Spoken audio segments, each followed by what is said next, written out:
Welcome back to the Make Each Click Count podcast, where we dive deep into actionable strategies to help you maximize your marketing efforts. I'm your host, Andy Splichal, the founder of True Online Presence and author of the Make Each Click Count book series. And today we got a fantastic guest joining us, Jim Harenchar, the CEO of Response Marketing Group, a data-driven marketing agency that has been delivering incredible results for over 35 years. Jim's experience spans across financial services, tourism, and healthcare sectors. And under his leadership, Response Marketing Group has developed proprietary ad tech solutions that are transforming destination marketing organizations across the country. From understanding customer behavior to enhancing visitor engagement, Jim and his team have been at the forefront of utilizing data to drive marketing decisions. Today, we're going to explore how leveraging customer data can lead to better marketing performance, higher engagement, and most importantly, greater revenue growth. So I'm excited for the conversation to get started. So let's do it. Welcome to the show, Jim. Andy, thank you. Glad to be here. So let's start with Response Marketing Group has been in business for 3 decades, which in this industry is a lifetime. What do you think has been the key to staying relevant and successful in such a rapidly changing industry? Well, I would say from our perspective, if you go back to our founding in 1986, we have always been laser focused on data, both from a foundational perspective, meaning the data that you have, or in the case of many of our clients, the data they don't have. Um, in our early days, the mid to late 80s, early 90s, there were really only two marketing channels in terms of like below the line advertising. Radio, TV, outdoor all existed, but it was either telemarketing or direct mail. Those were the only two direct to consumer channels below the line. And data was really the differentiator there. It was how RMG kind of built a reputation, specifically in financial services. Back in the late 80s, early 90s, banks were the first to really embrace data, leverage data to build models and do analytics. So we have always had that as part of our DNA. I think as the number of channels and platforms has proliferated over the last 30 plus odd years, we continue to maintain that data is foundationally a critical element in terms of how you make your marketing more productive, how you measure that marketing, and regardless of what channel you choose to use, you'll still need to know who's responding and who's not, who your best customers are and who's not. And so that has remained at the forefront of everything that we've done. So, skipping, I mean, it's incredible that 36 years ago, you said you started, but how does RMG approach using customer data? I mean, how are you using it to improve your customers, your clients' acquisition and increase their business? Well, I would tell you, Andy, really, our customers span a broad level of maturity. So we have some that are very new to data-driven marketing, or they have never really made it a priority. And so as time has passed and they've started to see the light, if you will, they recognize that, hey, we need to collect data. So we have some of those, what I would call the less mature client. And so we're really helping them foundationally come back to what are the important things you need to keep and put into a CRM, whether that's something formal like a Salesforce or some other much more sophisticated system, or whether that's what I'll call the digital shoebox, right? So we've got a Excel spreadsheet of names and addresses of our best customers. The fact that they have something is a place to start. So our immature clients, that's kind of where our approach begins. Our more mature client, it's about understanding with all the tools that are available in the marketplace today, how do we leverage those tools? How do we use that data, whether we're building sophisticated next likely product purchase models, whether we're doing customer segmentation, whatever the need is, understanding how to use that data. In the tourism sector, I'll give you one example. So a very well-respected research firm that's in the tourism industry called Longwoods International recently published an article talking about how if you are a DMO, destination marketing organization, 70% of the people that visited you this year will come back sometime in the next 3 to 5 years. So Hmm. our question in dealing with a client is, if we accept that as true, how do we improve our odds of making sure that we know who was here this year so that we can engage with those people and increase the likelihood they will definitely come back sometime in the next 3 to 5 years or sooner. Hmm. Yeah, I mean, it's amazing that data, they hadn't thought about that, right? That's right. Exactly. Exactly. And so to them, it's a little bit of if you build it, they will come, right? So we have so many states and my own here in Virginia, which spend a lot of money to build awareness on the hopes that Andy decides to come to Virginia, whether that's Virginia Beach or whether that's Charlottesville or whether that's Northern Virginia, whatever. We want to get you here. Yet very few of the states really have a methodology in place to understand if Andy in particular actually comes. They've got a lot of survey and research and anecdotal data to gather the number of visitors that we had in Virginia this year based on airport traffic and everything else, but they don't know who that person really is. Now, you've developed a proprietary ad tech solutions for your clients. Can you share a little bit more about how that technology works and how your clients have been able to utilize that? Yeah, so one of the things that we're really looking at doing is helping to kind of de-anonymize both a website user or an in-person visitor. And so we've got some proprietary technology. Our first product is called Smart Pixel. It's placing a pixel in the header of your website. And obviously, we've had a lot of conversations over the last 3 to 5 years with the deprecation of cookies and what that means for Right. the industry as a whole. Pixels are a little bit different, and pixels are a little bit harder to remove in terms of what you store in your machine. So what we're doing is by placing that pixel, we're providing clear, conspicuous consent on the part of the person visiting a website.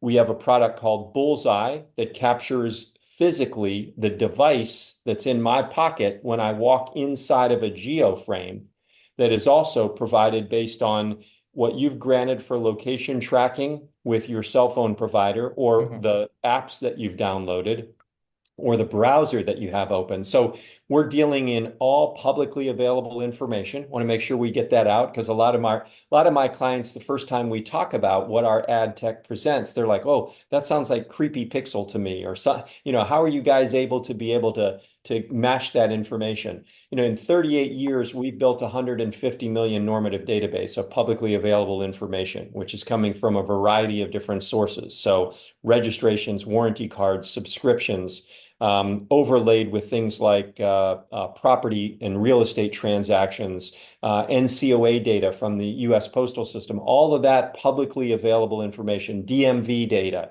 We ingest all of that. We maintain a file of that. So when we've identified Jim Harenchar based on a IP address and a geolocation down to a quarter of a mile, we then make a match and we match off of a first name, a last name, a gender, and a terrestrial address. So we've got to have a 75% confidence factor that the person we're either seeing standing inside of a geoframe at a concert or an event or what have you is Jim Harenchar that we have in our normative database.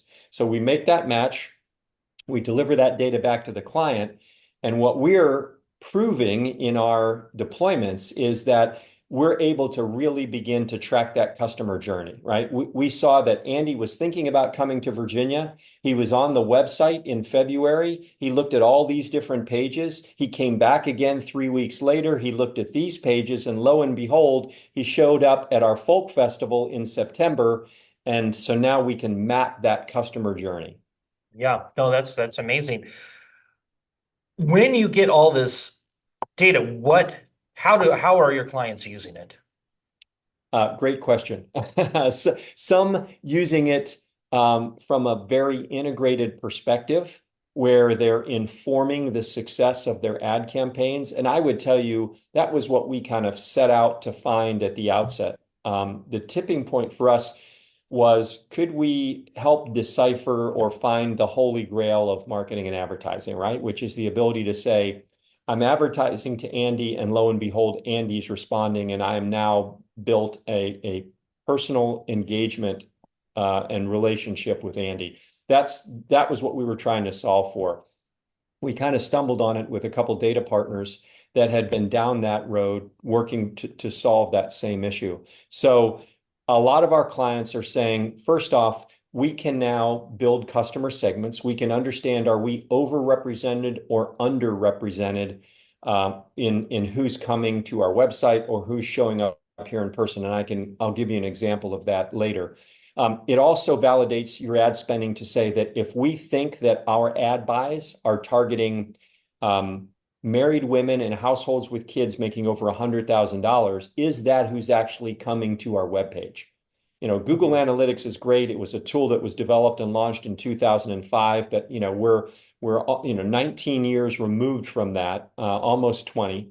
And so we have fast forwarded into the ability to de-anonymize some of these individuals and be able to validate, am I attracting the right person that I want to attract? Is my paid advertising truly working? And how do I tweak that to become more effective and build segments knowing full well who's coming to my website? So in the tourism industry, I mean, you've worked some high profile clients, Visit Savannah, the Ritz-Carlton.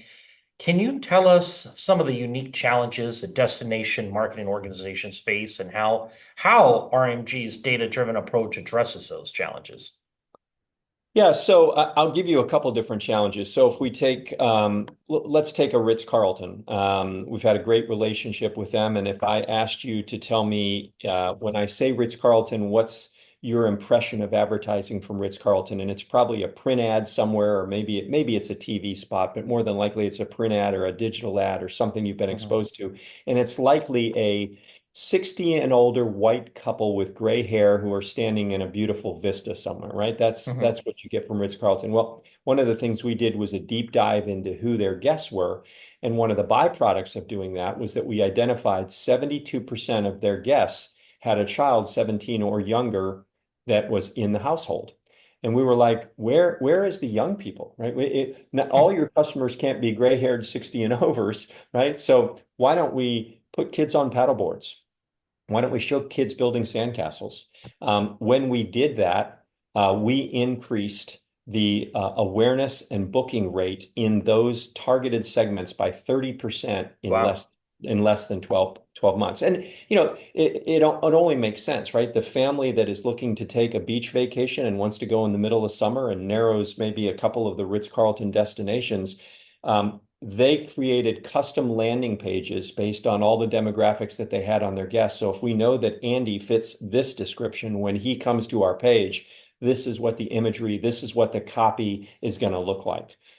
So we've had tremendous success in using those types of adoptions of the data to how the client then speaks to their customer groups or builds segments. I'll give you the opposite end of that. We had a small little destination that was in Florida that had asked us to present our findings to their board. And one of the things that we recognized in terms of their website traffic, 18 to 34-year-olds were less than 10% of their site traffic. And they were like, wait a minute, this doesn't make any sense. We've got great outdoor assets. We've got airboat tours. We've got all these different horseback riding. We've got some of the best state parks in the state of Florida. We have swim with the manatees. How are we missing this segment of the market? And so they came up with the concept of building out something called the Cool Craft Trail. So craft brewers, craft tea manufacturers, antique shops, and they created 17 sites on a map that became a landing page on their website, and then asked us to identify households within 5 feeder markets of their geography that we could reach out to, they could ad target, and we generated an overwhelming response to this Cool Craft Trail and site traffic that was now relevant to that 18 to 34-year-old segment. Interesting. Yeah, no, I mean, once you have the data, it's amazing what you can do with it. I guess my question would be now with all the privacy laws, and you said you're installing the cookies, are you getting a lot of people opting out of having the cookies installed and being able to track it? And I guess is that where the predictive analytics really comes into play? Yeah, so I would say that there's certainly 2 byproducts. We have to navigate a compliance and regulatory side of all of this because the minute, we're not following each of the states that have some higher threshold of compliance than the general US. So there's roughly 12 states that are very much kind of asking for another level. We always hold California and the CCPA requirements up there, but there's another 11 states and there's another 16 that in 2025 have that on their legislative docket. So, the landscape is constantly shifting. But as I said, we're only dealing in publicly available information. We're advising on clients on how to navigate that landscape. We're providing clear, conspicuous consent and how someone can unsubscribe if they do not want to have their site experience tracked. So with all of that and using no PII, we've been successfully able to advise the clients, hey, should you be marketing into California and someone says, where did you get my name? Or I want to be unsubscribed. Here's the protocol that we follow to do that. I think that, to your specific question, we've seen about an 8 to 10% reduction in the availability of folks in the market to be able to be captured. Some of that is driven more by the manufacturer, right? The device manufacturer, with Apple making a variety of changes both to device and their operating systems. Android doing a little bit of the same.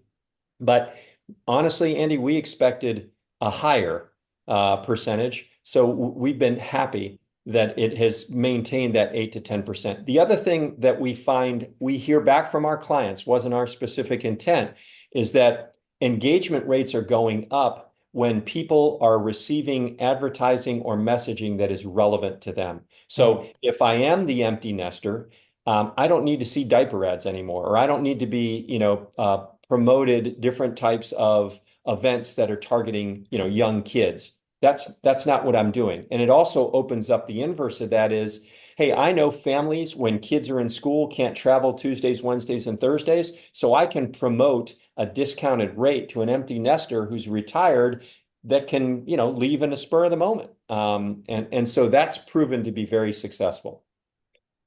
So, I mean, the big question really when it comes to marketing is it profitable? And with my clients, I work with exclusively e-commerce clients, and it's a lot easier. They go to the website, they make the purchase.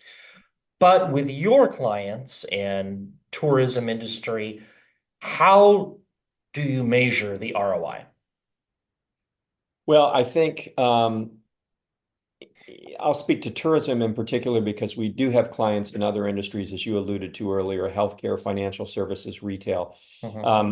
Let me speak first to tourism because response attribution was the number one question, the example I gave you, right? The state of Virginia spends a lot of money promoting and building awareness for the state of Virginia, but has no idea whether Andy or Jim ever show up. So helping clients to understand, are the ad buys that we're doing, the audience that we're targeting, the people that we're driving, are we getting that right audience? We have a client who was in the lending business, lending to doctors, veterinarians, and nurses.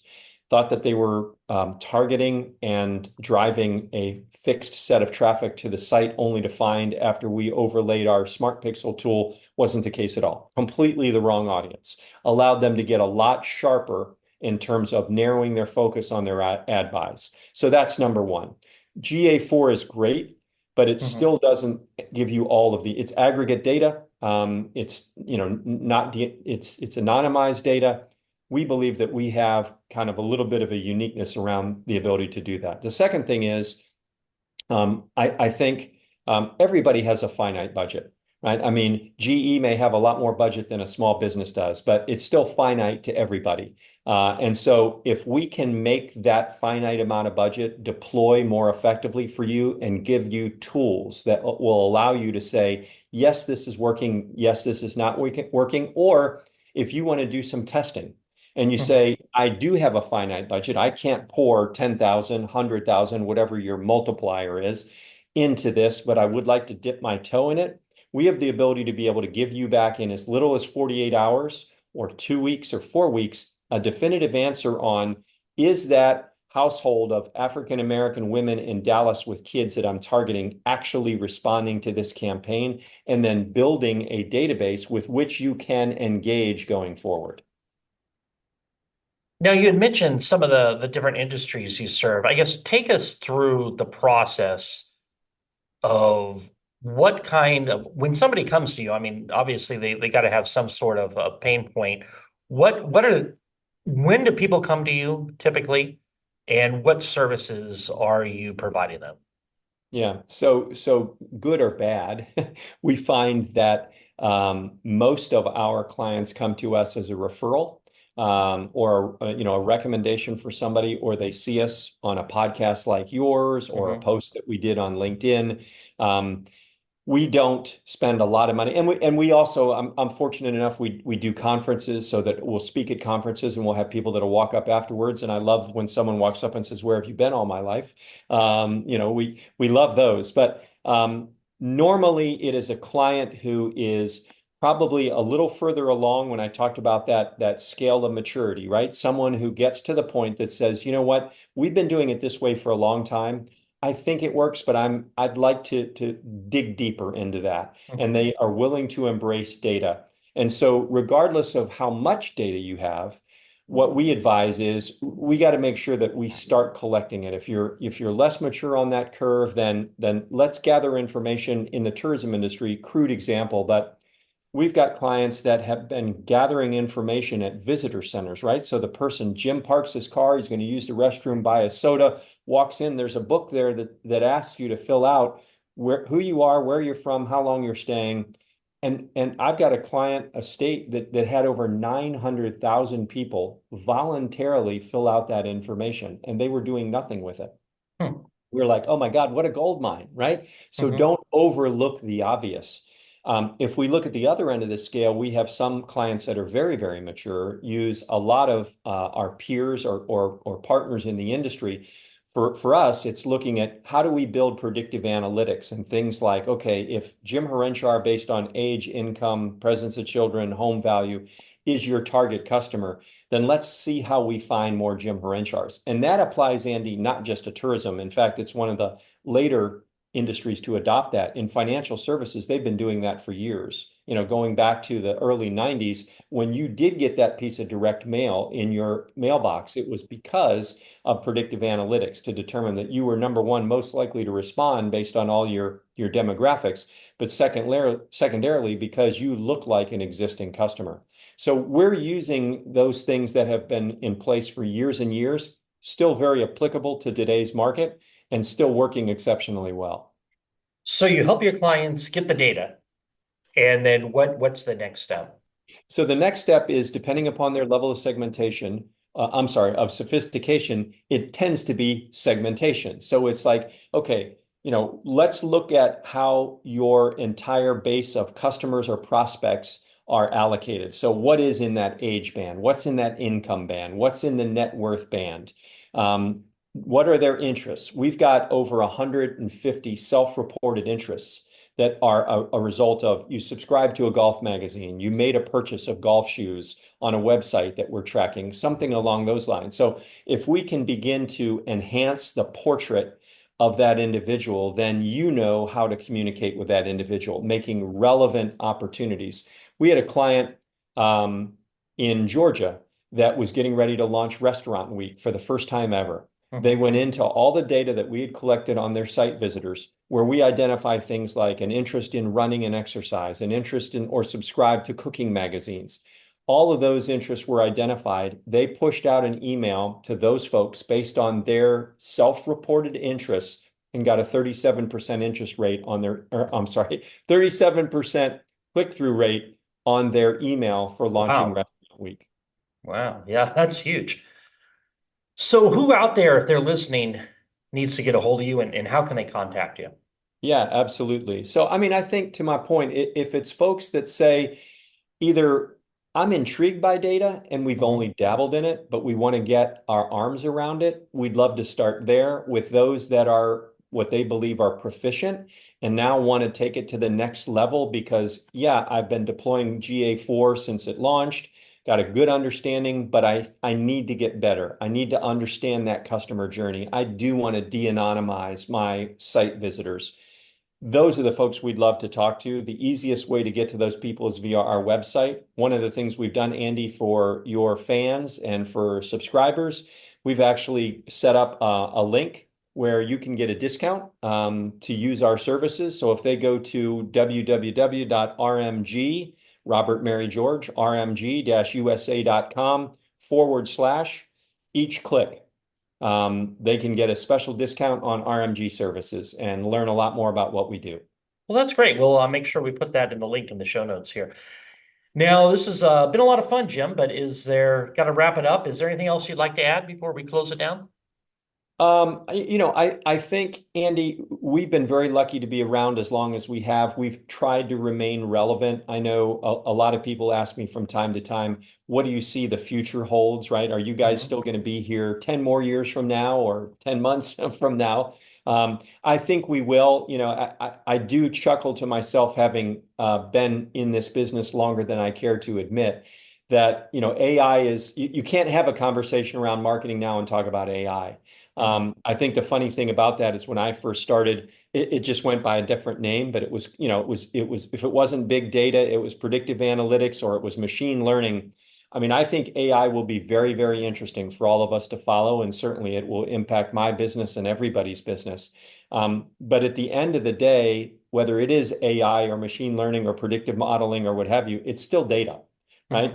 And data at its baseline is understanding the difference between Andy and Jim and all your other listeners and compiling as much of that information so you can build as robust a picture to engage with that individual. Yeah. Yeah. No, those are great final words. Thanks, Jim. Thanks, Andy. All right, for listeners, remember, if you like this episode, please go to Apple Podcasts and leave us an honest review. And if you're looking for more information regarding connecting with Jim or RMG marketing, you'll find the links in the show notes below for that discount. In addition, if you're looking for more information on growing your business, check out our podcast resource center available at podcast.makeeachclickcount.com. We've compiled all of our different past guests by topics in case you would like any information discussed on previous episodes. Well, that's it for today. Remember to stay safe, keep healthy, and happy marketing. And I'll talk to you in the next episode.